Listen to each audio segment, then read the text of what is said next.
Salam sejahtera dan salam Malaysia Madani. Pada hari ini, kumpulan kami akan membentangkan tentang pembinaan peradaban majmuk Malaysia, iaitu sifat kompleks peradaban globalisasi terhadap pembentukan negara bangsa. Saya Elvin Yang Bandang akan memulakan perbentangan kami. Pembinaan peradaban majmuk Malaysia merupakan proses sejarah yang berterusan yang terbentuk melalui pertembungan dan asimilisasi peradaban besar dunia, iaitu peradaban peribumi alam Melayu, peradaban Asia dan peradaban Barat. Ini menghasilkan sebuah masyarakat yang kaya dengan kepelbagaian etnik, budaya dan agama. Semasa pasca kemerdekaan, usaha utama negara adalah untuk mentransformasikan kepelbagaian peradaban ini menjadi negara bangsa yang bersatu padu dengan identiti nasional yang kukuh. Namun usaha murni ini kini berhadapan dengan cabaran dinamik, iaitu iaitu maklumat, modal dan nilai-nilai rentas sempadan yang didorong oleh kemajuan teknologi maklumat dan komunikasi. Sifat peradaban globalisasi ini adalah kompleks dan dua dimensi. Pada satu sisi, ia membawa pulang pembangunan ekonomi dan pertukaran ilmu, manakala pada sisi yang lain, ia menyalurkan pengaruh asing dan ideologi yang berpotensi menggugat nilai-nilai tempatan dan kesepaduan sosial. Oleh itu, perbincangan ini akan menganalisis secara kritikal bagaimana sifat kompleks peradaban globalisasi ini mempengaruhi sama ada secara positif maupun negatif perjuangan Malaysia dalam membentuk dan mengekalkan struktur negara bangsa yang stabil dan beridentiti tersendiri di tengah arus perubahan dunia yang pesat.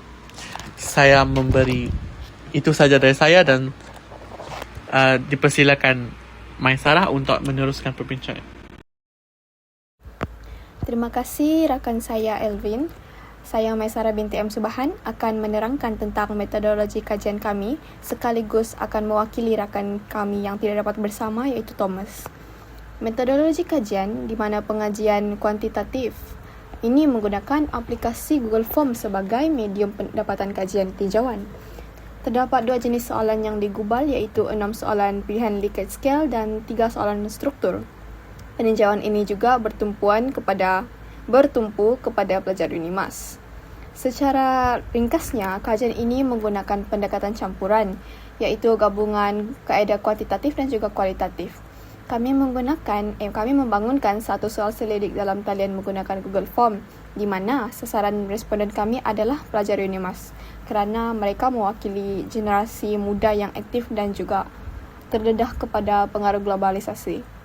Pelajar UNIMAS merupakan pelajar yang mengambil kursus MPU 3192. Tambahan pula, pelajar UNIMAS ni senang untuk dicapai melalui aplikasi komunikasi yang banyak digunakan pada masa kini seperti aplikasi WhatsApp dan juga Instagram. Soal selidik ini telah diedarkan secara digital dan data dikumpul dalam tempoh 2 minggu. Kami berjaya mendapatkan seramai 15 orang responden di mana semua jawapan disimpan dalam Google Sheet untuk memudahkan analisis kami. Bagi analisis kuantitatif, kami menggunakan statistik deskriptif seperti peratusan dan juga min. Kami menghasilkan carta dan graf untuk visualisasi yang lebih jelas. Manakala bagi jawapan terbuka, kami menjalankan analisis tematik di mana kami mengenal pasti tema-tema utama seperti identiti nasional, cabaran globalisasi dan juga harapan terhadap perpaduan. Kami mengambil berat tentang aspek etika.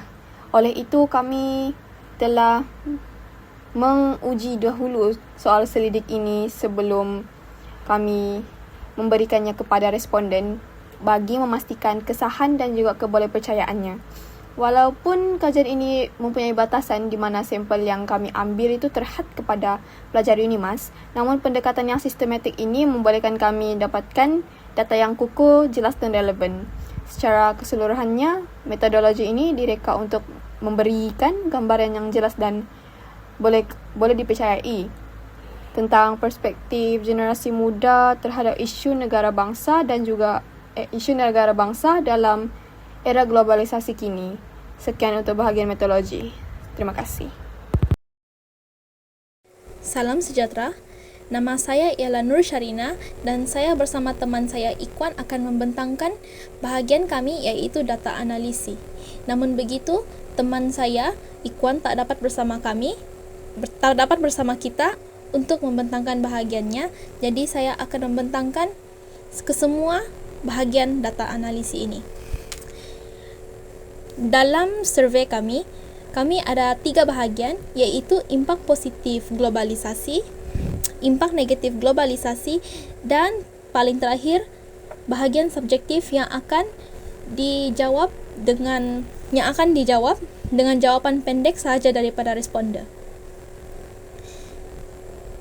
Dalam impak positif, analisis keseluruhan mendapati bahawa majoriti responden menerima globalisasi secara positif sebagai pemangkin kepada peningkatan kualiti pendidikan iaitu seramai 50% sangat setuju dan seramai 50% responden sangat setuju bahawa akses pantas dan mudah kepada maklumat bertaraf global membantu Malaysia meningkatkan kualiti pendidikan dan daya saing negara. Dalam aspek ekonomi dan sosial, 42.9 sangat setuju bahawa globalisasi mewujudkan peluang pekerjaan dan mengukuhkan pergerakan sosial di Malaysia. Dan terakhir sekali, 50% sangat setuju bahawa penggunaan bahasa Melayu yang kerap dalam platform digital meluas membantu perkembangan selari dengan kemajuan ilmu dan teknologi. Secara keseluruhannya, majoriti bersetuju globalisasi membawa peluang kemajuan dan integrasi. Namun begitu, wujud kebimbangan nyata terhadap risiko hakisan nilai tempatan iaitu dalam impak negatif globalisasi kami dapat mendapati 28.6% sangat setuju dan 28.6% lagi setuju. Kedua adalah pelebaran jurang pendapatan. Peradaban globalisasi cenderung untuk peradaban global kepada pembangunan pesat dan keuntungan berisiko melebarkan jurang pendapatan antara kumpulan etnik, bandar, luar bandar dan sektor ekonomi. Senada dengan itu, 50% sangat setuju bahawa era dunia tanpa sempadan berisiko mewujudkan polarisasi sosial dalam alam maya dan alam nyata, terutamanya berkaitan adab, bahasa dan budaya. Dan akhir sekali, bahagian soalan subjektif yang dijawab dengan jawapan pendek sahaja. Responden menyifatkan fenomena ini sebagai satu interaksi global yang kompleks yang menuntut keseimbangan antara sifat keterbukaan menerima kemajuan dengan ketahanan jati diri nasional yang kukuh. Apabila ditanya sama ada globalisasi membawa impak positif atau impak negatif, majoriti berpendapat bahawa ia membawa impak positif. Secara tuntasnya, globalisasi dianggap membawa manfaat besar kepada pembentukan negara bangsa asalkan ia diuruskan dengan bijaksana tanpa mengorbankan identiti budaya Malaysia. Sekian, terima kasih. Globalisasi memberikan kesan yang signifikan terhadap pembinaan peradaban majmuk di Malaysia merangkumi aspek positif dan negatif. Dari sudut positif, globalisasi membantu meningkatkan kualiti pendidikan melalui akses maklumat global, menyediakan lebih banyak peluang pekerjaan serta menggalakkan pengembangan bahasa Melayu melalui penggunaan luas platform digital. Namun demikian, globalisasi juga membawa cabaran seperti penghakisan nilai-nilai tempatan, peningkatan jurang pendapatan antara kumpulan masyarakat dan risiko polarisasi sosial dalam dunia tanpa sempadan. Secara keseluruhannya, globalisasi memberi manfaat besar kepada pengguna negara tetapi memerlukan pengurusan dan kebijaksanaan agar identiti budaya dan keharmonian masyarakat majmuk Malaysia dapat terus dipelihara.